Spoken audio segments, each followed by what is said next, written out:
Va a haber un informe sobre el juicio de García Luna. Consideramos importante que la gente que ve las mañaneras conozca cómo se está llevando a cabo este juicio. Comenzó ayer, hoy sigue, y es importante porque, primero, muy vergonzoso, se trata de una autoridad del más alto nivel que estaba a cargo de la seguridad pública durante el gobierno de Calderón y que tenía una doble función, según las acusaciones que está haciendo el gobierno de Estados Unidos,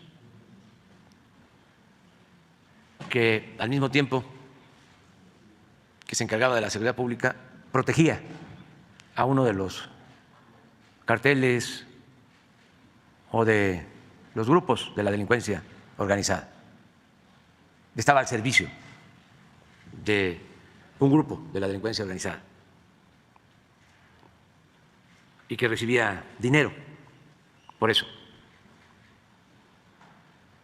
Entonces lo detienen hace como 3 años, empiezan a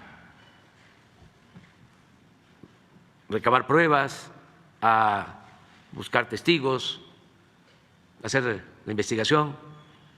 Por fin, después de esos 3 años, se constituye el jurado para juzgarlo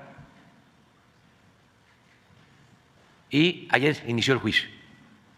Entonces, sus abogados sostienen que es inocente, que quienes lo acusan no cuentan con pruebas y que se están valiendo de testigos protegidos que tienen también antecedentes penales, que fueron deportados a Estados Unidos y que eso es lo que están utilizando de pruebas. Hasta ahora no ha habido pruebas así, vamos a decir, fehacientes. Se habla también que acumuló una fortuna de muchísimo dinero, de alrededor de $1,000 millones. Ayer el que lo acusa habla de que recibía $1 millón diarios. Y vamos a informar también qué dicen sus abogados. Ya se está hablando de sus cómplices, de García Luna, de algunos que trabajaron con él, pero es pues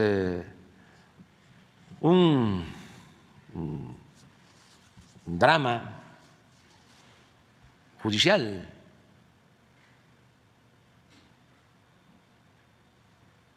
Como diría el escritor José Agustín, una tragicomedia.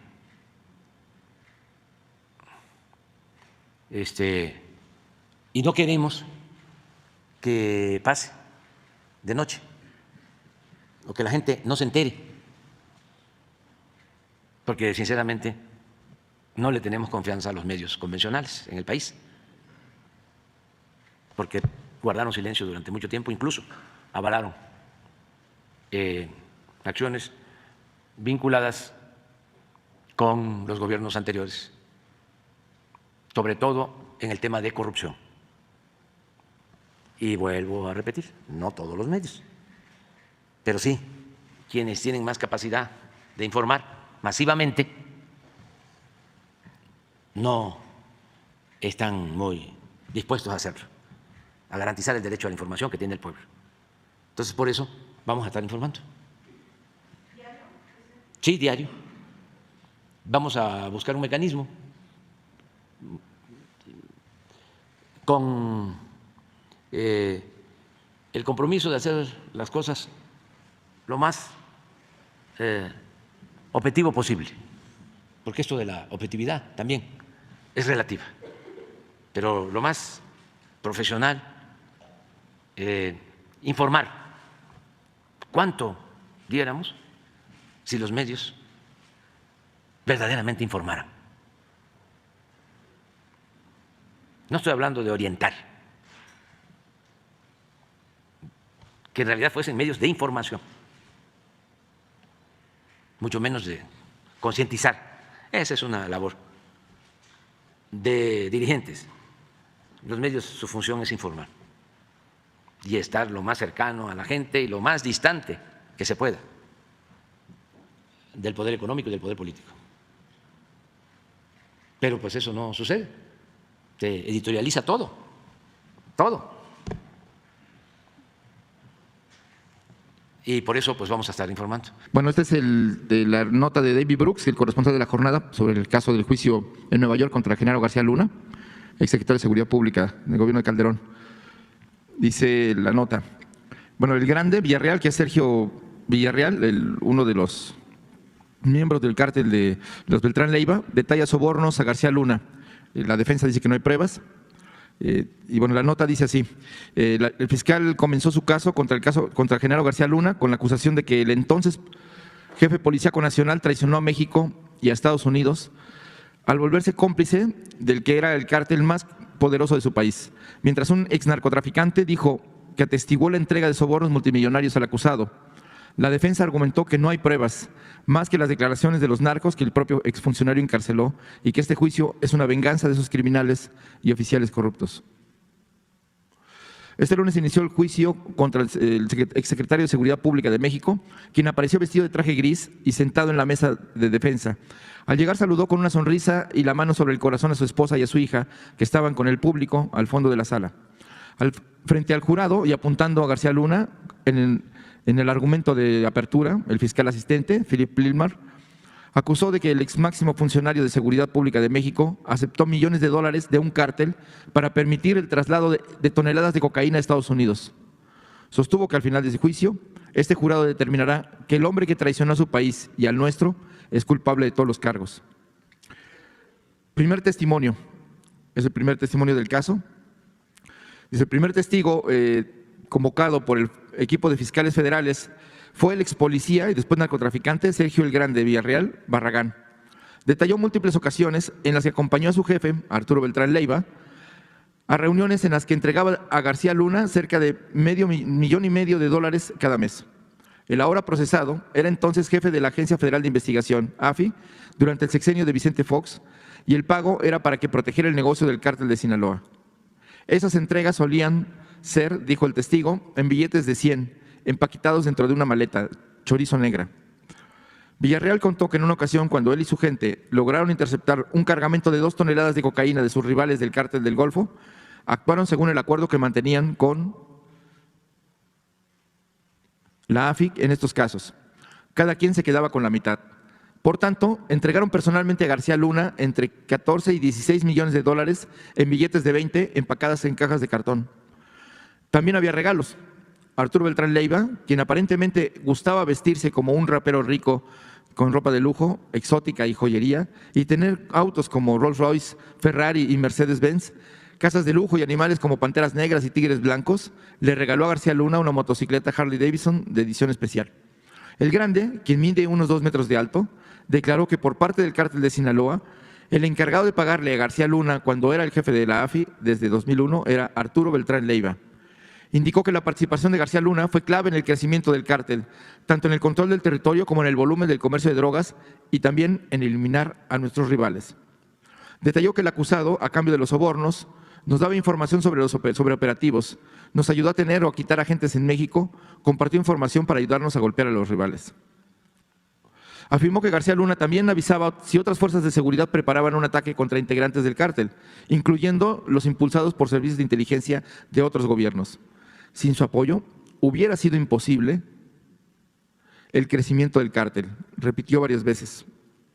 Villarreal, cerca de Perisur. Durante horas, guiado por el interrogatorio de la fiscal asistente Erin Reid, Villarreal Barragán brindó detalles de esta relación. Informó que los pagos multimillonarios a García Luna y su gente eran hechos por varios capos del cártel de Sinaloa, los Zambada, Joaquín Chapo Guzmán y los Beltrán Leiva. Y después de una ruptura directamente de los últimos, se referían al jefe de la AFI como el compa o el tartamudo por su problema al hablar.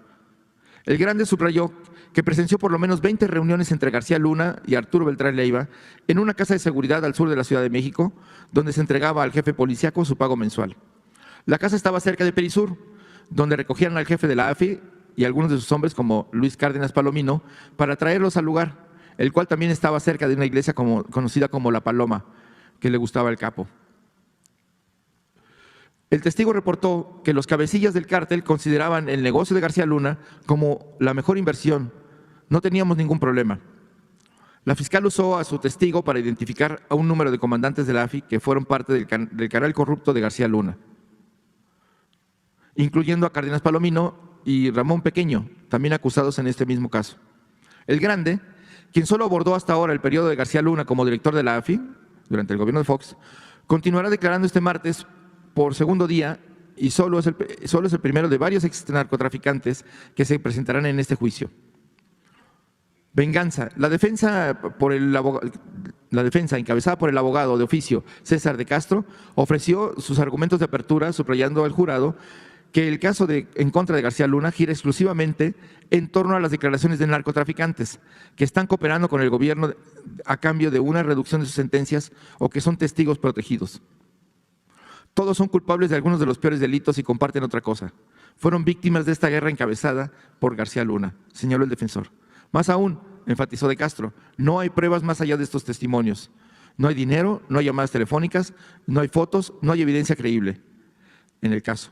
En su presentación, el abogado expuso la biografía profesional de su cliente, desde su paso por el entonces Centro de Investigaciones de Seguridad Nacional, CISEN, hasta la Secretaría de Seguridad Pública, donde fue la cara pública de la guerra contra las drogas. García Luna comprobó que en sus acciones, que fue enemigo de los cárteles y de los policías y políticos corruptos, añadió el defensor. Recordó que el ahora acusado fue quien encabezó la implementación de la iniciativa Mérida y fue reconocido no solo en su propio país, sino por sus contrapartes estadounidenses. Mostró al jurado fotos de quien fuera el secretario de Seguridad Pública durante el sexenio de Felipe Calderón, junto con la entonces directora de la Agencia Antidrogas de Estados Unidos, DEA, la entonces secretaria de Estado Hillary Clinton, senadores como John McCain o Lindsey Graham, y hasta saludando al presidente Barack Obama. Acusó que, en el fondo, este juicio es una venganza de narcotraficantes y funcionarios corruptos contra el hombre que más odian, y advirtió al jurado que los cárteles que él cazó y los oficiales corruptos que él sacó quieren que ustedes les ayuden a buscar la venganza. García Luna enfrenta 5 cargos criminales y, si es declarado culpable por este jurado, enfrenta una condena máxima de cadena perpetua y mínima de 20 años de prisión. El juez Brian Cogan subrayó al jurado que el acusado es presunto inocente hasta que el gobierno compruebe, más allá de la duda razonable, las acusaciones en su contra. Eso es todo lo que se reportó el día de ayer.